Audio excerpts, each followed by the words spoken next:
Warren Buffett का जन्म 23 अगस्त 1930 को अमेरिका के ओमाहा शहर के नेब्रास्का जगह पर हुआ था। वॉरेन बफेट के पिता का नाम होवार्ड बफे था, जो शेयर बाजार में कारोबारी करते थे, और मां का नाम लीला था। वो अपने माता की 3 संतानों में दूसरे स्थान की संतान और इकलौते पुत्र थे। वॉरेन ने रोज हिल एलिमेंट्री स्कूल से अपनी प्रारंभिक शिक्षा की शुरुआत की थी। 1942 में उनके पिता को यूनाइटेड स्टेट कांग्रेस के लिए चुना गया था, जिसके बाद उनका परिवार वाशिंगटन चला गया था। वॉरेन इसके बाद Alice Deal Junior High School में पढ़े और 1947 में वुडरो विल्सन हाई स्कूल से स्नातक की उपाधि प्राप्त की। वॉरेन बफेट को व्यापार और निवेश का शौक बचपन से ही था। अपने व्यापार की शुरुआती दिनों में जब वो केवल 11 वर्ष के थे, तब वो घर घर जाकर पत्रिकाएं बांटना, च्युइंगम और कोको कोला की बोतल बेचना जैसे कई काम किया करते थे, ताकि उनके जेब खर्च के पैसे निकल सकें। इसके बाद वो अपने दादाजी की किराना की दुकान पर पैसे कमाने के लिए अखबार बांटते, गोल्फ बॉल और स्टाम्प बेचने जैसे कई काम किया करते थे।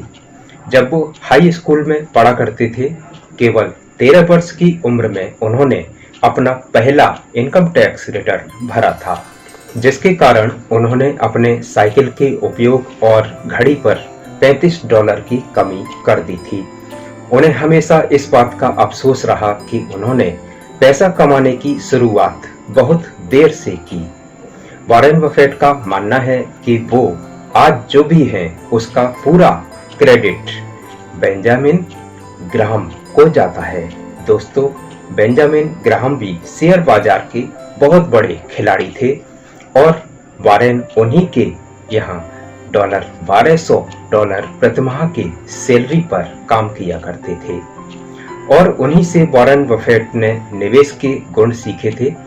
जब वॉरेन ने कंपनी को ज्वाइन किया था, उसके 2 साल बाद बेंजामिन ग्राहम रिटायर हो गए और तभी वॉरेन ने भी वहां से नौकरी छोड़ दी और अपना खुद का काम शुरू किया।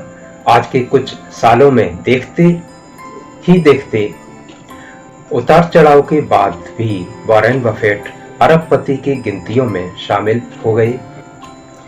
सबसे बड़ी बात यह है कि वॉरेन बफेट ने अपनी कुल संपत्ति का लगभग 85% हिस्सा बिल गेट्स की बिल और मेलिंडा गेट्स फाउंडेशन को दान में देकर एक इतिहास रचा और दुनिया के सबसे बड़े दानवीर बन गए। वॉरेन बफेट के कुछ टिप्स जो हमेशा ही हम सभी को प्रोत्साहित करते हैं और करते रहेंगे, वो हैं: कभी भी अकेली आय पर निर्भर ना रहें। आय का दूसरा साधन बनाने के लिए निवेश करें।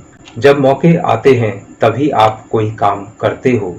मेरे जीवन में एक ऐसा पल भी आया था जब मेरे पास उपायों का गठरा पड़ा था, लेकिन यदि मुझे अगले हफ्ते कोई उपाय आता है तो ही मैं कुछ कर पाऊंगा, अन्यथा मैं कुछ नहीं कर पाऊंगा।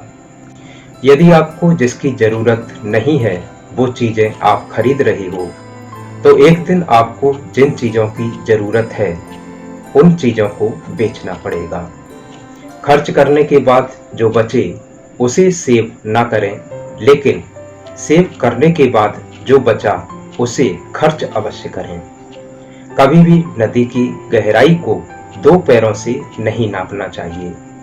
कभी भी अपने सारे अंडों को एक ही बास्केट में न डालें। ईमानदारी सबसे महंगा तोहफा है, छोटे लोगों से इसकी उम्मीद ना करें। यदि आप इंसानियत के 1% लकी लोगों में भी शामिल हो, तो आप 99% लोगों को इंसानियत सिखा सकते हो।